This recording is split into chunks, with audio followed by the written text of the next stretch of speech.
안녕하세요. 개인 투자자분들의 멘토 프로페서 킹입니다. 11월 20일 기술적 분석의 좋은 모닝브리핑 출발해 보도록 하겠습니다.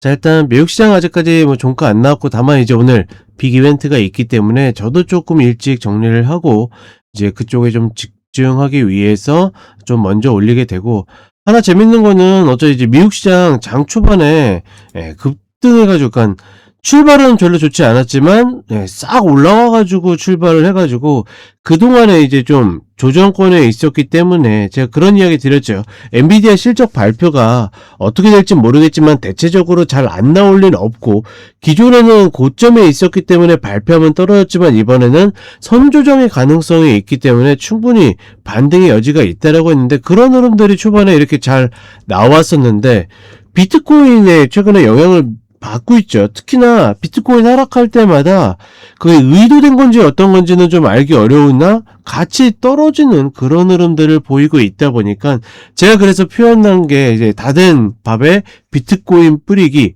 그쵸? 이렇게 좀 표현을 했었는데, 어찌됐거나 그런 흐름들이 나왔다. 그나마 이제 장 후반 막판으로 가면서 일단은 오늘 구글이나 이런 종목들이 좀 급등을 했기 때문에 일단 반등은 해주고 있는데, 어찌됐거나 중요한 거는 기승전 엔비디아다. 엔비디아 실적 발표가 시장은 어떤 방향으로 이끌지, 안도감을 줄지 아니면 계속 우려감을 줄지. 근데 냉정하게는 엔비디아 실적이 잘못 나올 리는 없거든요. 그렇다라고 그러면 이제 결국은 키는 어닝콜로 넘어가지 않을까. 그리고 시장이 어떻게 보면 움직임에 따라서 결과론적인 이야기가 되지 않을까. 이렇게 판단을 해봅니다. 그리고 이 과정 중에 좀 하나 눈에 띄었던 거는 10월 고용지표가 안 나오고 11월에 통합돼서 나온다라고 했는데, 재밌는 거는 이제 채권 시장에서 12월에 금리 인하 확률을 확 떨어뜨렸다라는 거. 저는 계속 이야기 드렸죠. 12월에 금리 동결될 확률이 높다라고 계속 이야기 드렸는데, 시장에서는 그렇지 않았거든요. 12월에 금리 인하 확률을 좀 더 높게 봤는데, 그게 좀 역전이 됐다라는 거, 그 정도로만 인지하시면 될 것 같고, 한국 시장은 계속 이야기 드립니다. 사천을 지키는 거 이런 거 하등 중요하지 않습니다.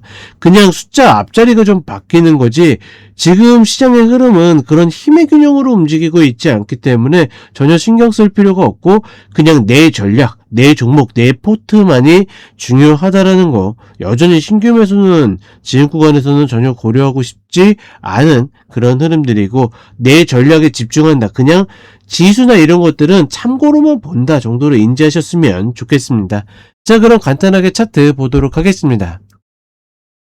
자, 오늘은 30분 봉 이전에 3분 봉으로 좀 먼저 보겠는데, 장 땡 출발하자마자 이렇게 올라왔어요. 올라왔는데 여기서부터 꺾여가지고, 사실 오늘 같은 경우에는 구글이나 엔비디아가 괜찮은 흐름을 보였기 때문에 어떻게 보면 절대란 말은 없지만 웬만하면 음전이 잘 안 되는 그런 패턴이었었는데, 비트코인이 꺾여가지고 다시 급락하는 흐름들을 보이면서 이 흐름 따라서 그대로 다시 밀려왔다라는 것. 최근에 어떤 미국 시장의 하락에 있어서는 자꾸 비트코인의 영향을 좀 받고 있다라고 보시면 될 것 같고, 그 이유는 전반적으로 위험 자산에 대한 어떤 수급적 요인이 있겠죠. 다만 지금 미국 같은 경우에는 이제 가장 중요한 그런 이슈를 앞두고 있기 때문에, 그런 이슈에 따라서 과연 시장이 다시 복귀하느냐 마느냐가 결정될 가능성이 높다. 30분의 흐름을 보게 되면 어제도 이야기 드렸던 것처럼 하단 추세 라인을 계속해서 지지하고 있기 때문에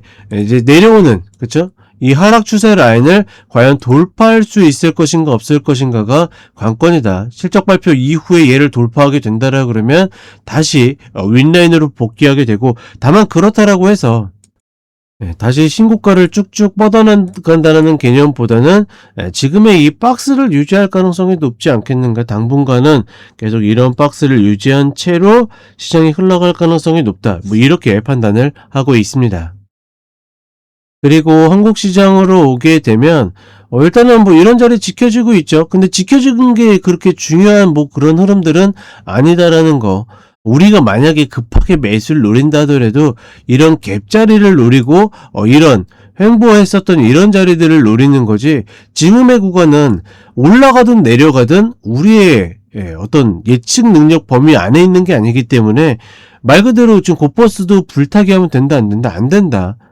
이 자리 위에 이야기 드렸을 때 4100 위에서 들어가는 거지 아래로 쫓아가면 안 되고 미국 시장은 일단은 박스를 보고 있기 때문에 그 흐름을 좀 쫓으면서 움직일 가능성이 높지 않겠는가. 다만 여전히 이 위에서는 신규는 별로 땡기지 않는다. 이렇게 정리를 하시면 될 것 같습니다.